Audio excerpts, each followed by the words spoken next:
छत्तीसगढ़ में बेरोजगारी की समस्या क्यों? इस विषय पे अगर अपन बोलना चाहेंगे तो साफ तौर से जानकारी है कि यहाँ 80 से अभी तक डेवलपमेंट के नाम पे ढेरों लार्ज इंडस्ट्री, मध्यम उद्योग लगाए गए हैं।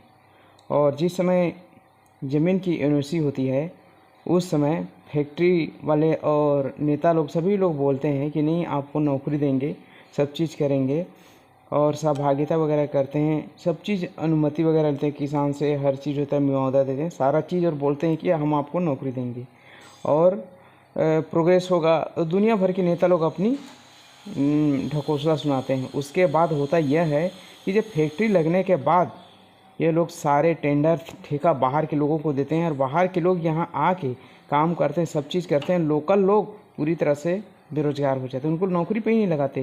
कहते हैं कि नहीं, ये लोग स्ट्राइक कर देंगे, लोकल आदमी हैं, हड़ताल कर देंगे, इस टाइप से कह के उनको बिल्कुल नौकरी से नहीं लगाते और अपना फैक्ट्री लागू कर देते। तो आप किस हिसाब से मानिएगा कि छत्तीसगढ़ की डेवलपमेंट हुआ है? फैक्ट्री लगा है लेकिन सारे लोग बाहर के हैं, छत्तीसगढ़ियों का नहीं। सिर्फ यहाँ कहने और दिखाने के लिए बोलते हैं कि आप लोग को नौकरी में लगाएंगे। यहाँ क्या लेबर तक की नौकरी में नहीं लगाया जाता है।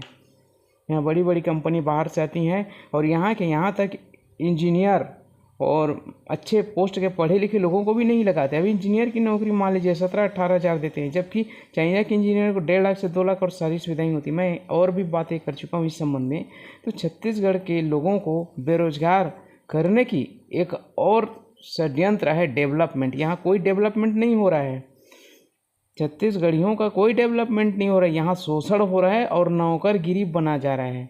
अपनी खुद की ज़मीन को बेच के ये लोग नौकर मर रहे हैं और बाहर के लोग आके ऐशो आराम कर रहे हैं, दुनिया भर के कर रहे हैं, हम सामने में ही देख रहे हैं। और ये लोग सब गलत करके, करप्शन करके ये लोग सब आगे बढ़ रहे हैं। अलग अलग कॉलोनी बसी रही है, सब दुनिया भर के हो रहा है। इस पर सरकार कोई ध्यान नहीं। सरकार को समझना चाहिए कि जब छत्तीसगढ़ में 25-40 लार्ज प्लांट लगी है, पावर प्लांट लगी है, पावर हब है, तो छत्तीसगढ़ियों को बाहर काम करने जाने और कमाने खाने जाने की क्या ज़रूरत थी? उनको क्या नौकरी नहीं दे सकते थे? हर चीज़ के लिए तो सर्वे होता है, हर चीज़ होता है। तो बेरोजगारों के, छत्तीसगढ़िया बेरोजगारों के सर्वे क्यों नहीं किया जाता? ये बिल्कुल गलत है। यहाँ के दरअसल जितने भी मंत्री, मुख्यमंत्री, ये सब है ना, यही लोग मतलब मूर्ख टाइप के हैं। अन्यथा सबसे पहले छत्तीसगढ़ में वरीयता छत्तीसगढ़ियों को दिया जाना चाहिए।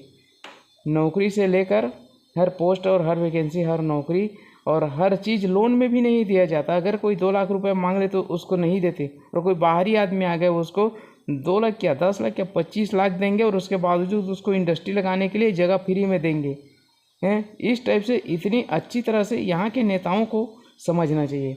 जब यहाँ मैं और कई बार बोल चुका हूँ कि जैसे कि यहाँ भोजली घाट नहीं है, यहाँ की छत्तीसगढ़ की मेन परंपरा है, ये भोजली घाट कहीं नहीं बनाया गया। और छठ घाट जगह जगह देख लीजिए, बिलासपुर, रायपुर, ये क्या तरीका है? ये बिल्कुल गलत हो रहा है। इस संबंध में अगर कोई बात भी कर रहे, जैसे अमित बघेल जैसे लोग कुछ बात कर देते हैं तो उनको उल्टा मतलब जेल में डाल देते हैं। जो छत्तीसगढ़ियों के हित के लिए बात करते हैं उसको बुरा समझते हैं। ये सब क्या हो रहा है, समझने की कोशिश करें आम जनता। और सब छत्तीसगढ़ियों के नेताओं को भी समझना चाहिए कि आप छत्तीसगढ़ को कहाँ से कहाँ तक ले जा रहे हैं।